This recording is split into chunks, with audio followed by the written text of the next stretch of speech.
Hi, this is Peter with Shoot the Message, and this is the week in Misinformation. So, you want to be a scammer? It's like a lot of other jobs. You build up a base of customers, but there's one big difference. See, your customers aren't allowed to know that they're your customers. We call them marks, or suckers, and there's one born every minute.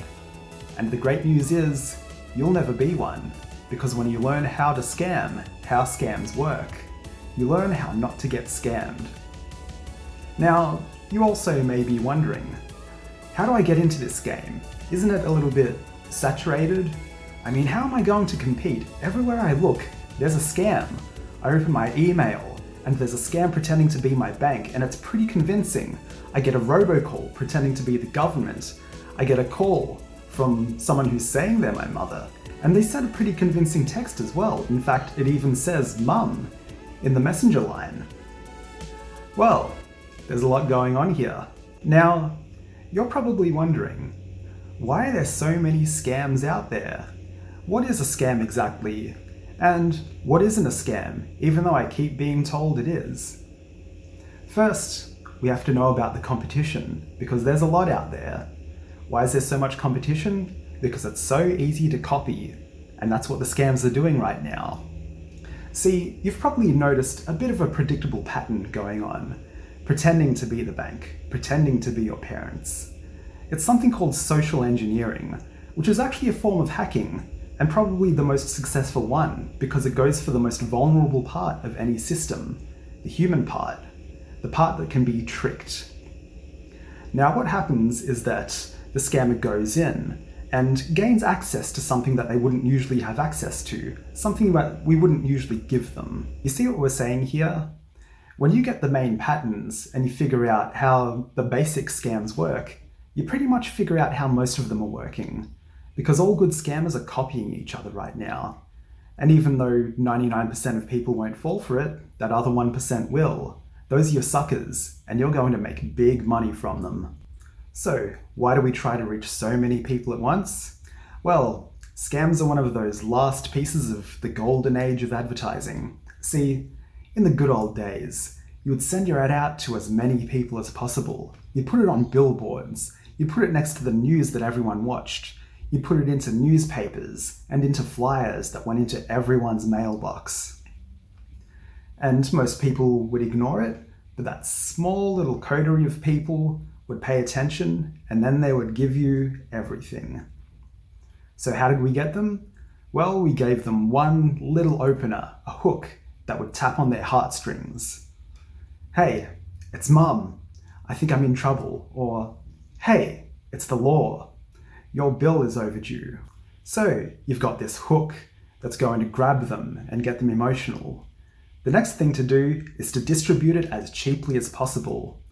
This is why text messages come in, because they have become a very cheap way to grab as many people as possible, often against their will. Mass emails as well. There are some very cheap clients out there.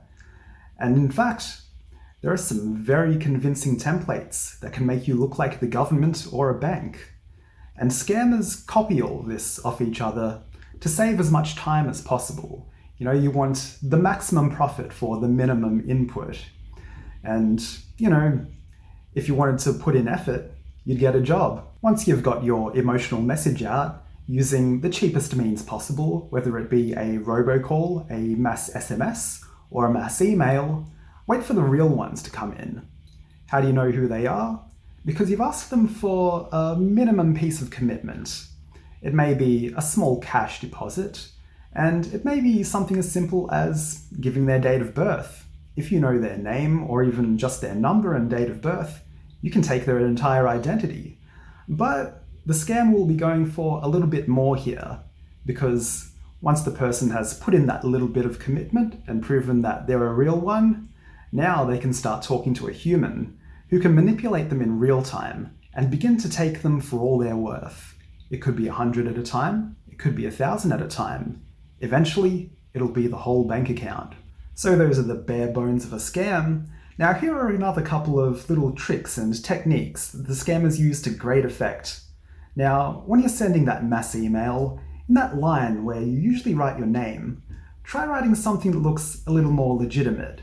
Instead of your full name, put something like, support@apple.com, or even a fake government address. See, the real ones, they're not going to check for the real email. They're going to see that name as an email and just take your word for it.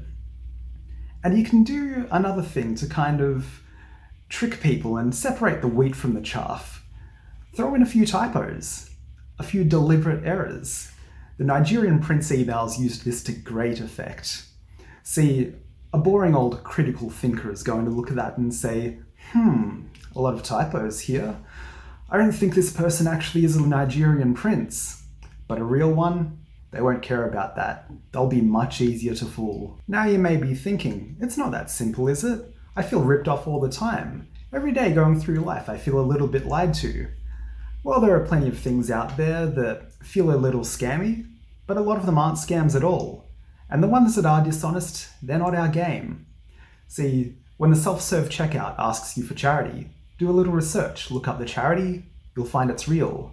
Those letters in the mailbox that say they're from a neighbour who would like to buy your house, look up the phone number.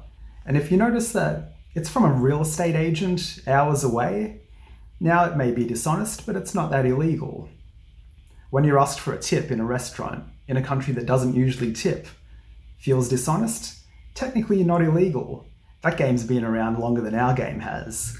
But none of those things are the hustle. What we do is social engineering. We pretend to be someone legitimate to get as many details and dollars out of other people as possible. They give it to us over the phone or over the internet.